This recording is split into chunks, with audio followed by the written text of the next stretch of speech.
Hello everyone, welcome back to the Wood Gasifier Builders Workshop. This video we're going to talk about the Hearth liner and the air jacket assembly.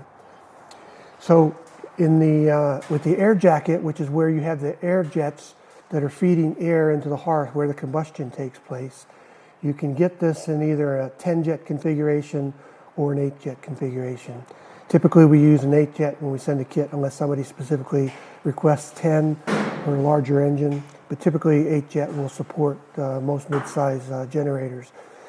So this is an air jacket, and then we have the half couplers. These are half-inch half couplers that would be welded on the outside here, and then the air jacket would screw in from there. I just want to show you the air jacket as to how the Hearth liner fits in. So now if I turn this sideways, you can see that basically what we're doing is we're lining the inside of this, which is going to be the hottest temperatures. This is where combustion takes place. This is where we're going to reach those 2,000 degree temperatures. So here the air comes in and burns the charcoal. So we've got a stainless steel liner here, and then you can see in between the stainless steel liner and the air jacket, we've got the super wool insulation. It's rated to about 2,500 degrees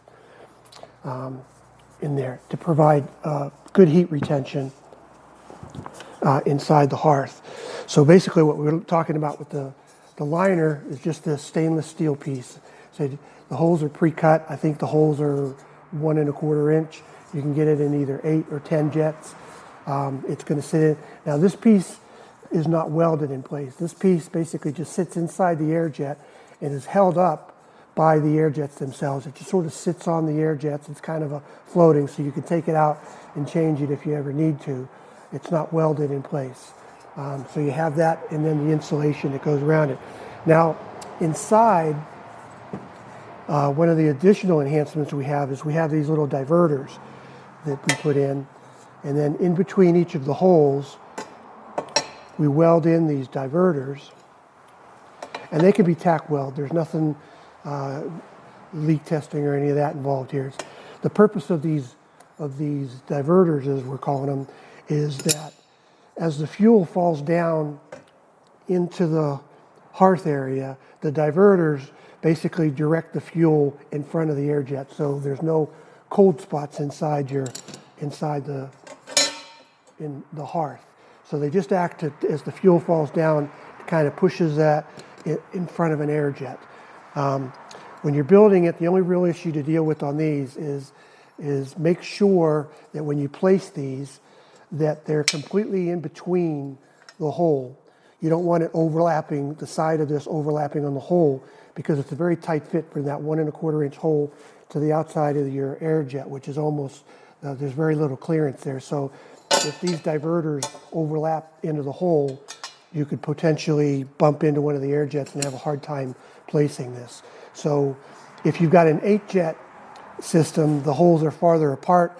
The standard on these will fit very nicely. If you've got a 10 jet, obviously the holes are a little bit closer together, so before you put the caps on them, you'll probably have to overbend them a little bit, past a 90, so that they can fit in between these holes and then close it up that way. So as long as you've got them placed so that they're not overlapping into these holes, then you should be in good shape. So just to give you an idea, this is a completed assembly. This is what one would look like. So here is a 10 jet system. It's got the diverters in place.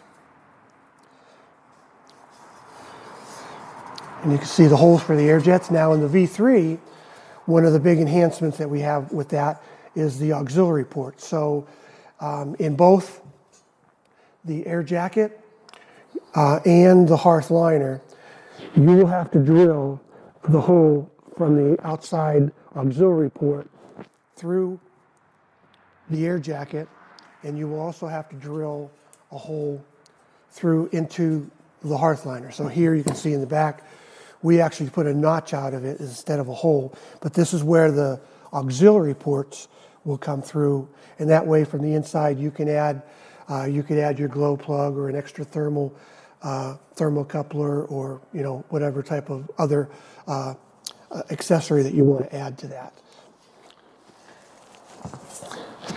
So pretty straightforward. I just wanted to kind of show you what other components are in the insulation liner.